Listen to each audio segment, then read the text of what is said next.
பொறுமையின் ஒரு முன்னுதாரணம் பேராசிரியர் மங்களா கபூர், பத்மஸ்ரீ 2026. மங்களா வாரணாசி என்ற புனிதமான நகரில் ஒரு வணிக குடும்பத்தில் பிறந்தார். அவளது குழந்தை பருவம் மகிழ்ச்சியாக இருந்தது. ஆனால் 12 வயதில் அந்த அமைதி சிதறியது. வணிக போட்டியால் ஏற்பட்ட தாக்குதலில் மங்களா அமீல தாக்குதலுக்கு ஆளானார். நான் 6 வருஷமா ஹாஸ்பிட்டல்ல இருந்தேன்.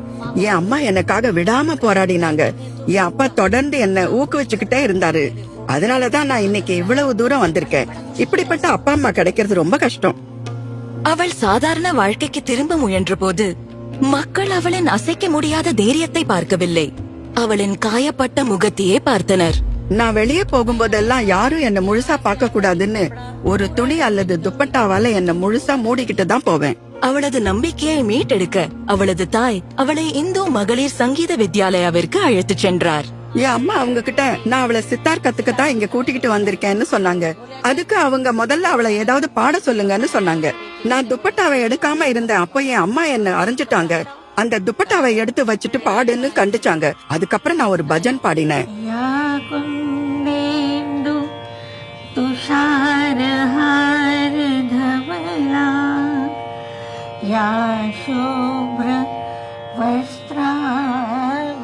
அதை கேட்ட ஆசிரியர் ரொம்ப ஆச்சரியப்பட்டாரு. இங்க கத்துக்கிற எந்த பொண்ணாலையும் இவ்வளவு இனிமையா பாட முடியாது.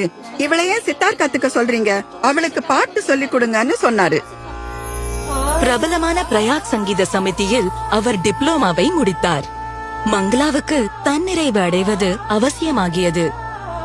அவர் குழந்தைகளுக்கு இசை கற்பிக்க தொடங்கினார்.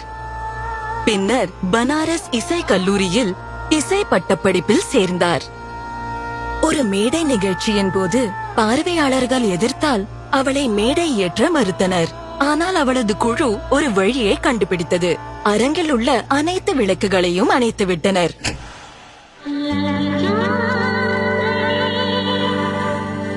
மங்களா மேடையில் தொடர்ந்து பாடினார். பின்னர் வாரணாசியின் லதா என்று புகழ் பெற்றார். பின்னர் பல இசைக்குழுக்களுடன் பாடத் தொடங்கினார். மேலும் பனாரஸ் இந்து யூனிவர்சிட்டியில் லெக்சர் இணைந்து இசை கல்வியின் அனைத்து நிலைகளிலும் மாணவர்களுக்கு கற்பித்தனர். ஆரம்பத்துல என்ன பார்த்தாலே குழந்தைங்க பயப்படுவாங்க. ஆனா நான் அவங்களுக்கு கற்றுக் கொடுத்து அவங்களோட பேசி பழகின பிறகு அவங்க ரொம்ப கம்ஃபர்டபிள் ஆகி எங்கிட்ட நல்ல பாசத்தோட பழகிட்டாங்க. இசையில் PhD மாணவர்களுக்கு வழிகாட்ட தொடங்கினார். மேலும் அவர்களின் கல்விக்காக இசை தொடர்பான 5 புத்தகங்களை எழுதினார். இன்று மங்களா ஓய்வு பெற்று தனது தம்பியுடன் வாழ்கிறார். அவர் இன்னும் இசை கற்பித்துக் கொண்டிருக்கிறார். தனது அறக்கட்டளை மூலம் மாற்றுத்திறனாளி குழந்தைகளுக்கு தன்னம்பிக்கை மற்றும் தைரியத்தை உருவாக்குவதற்காக தொடர்ந்து அர்ப்பணிப்புடன் பணியாற்றி வருகிறார்.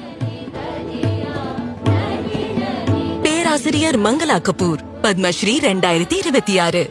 கோடி கோடி நமஸ்காரம்.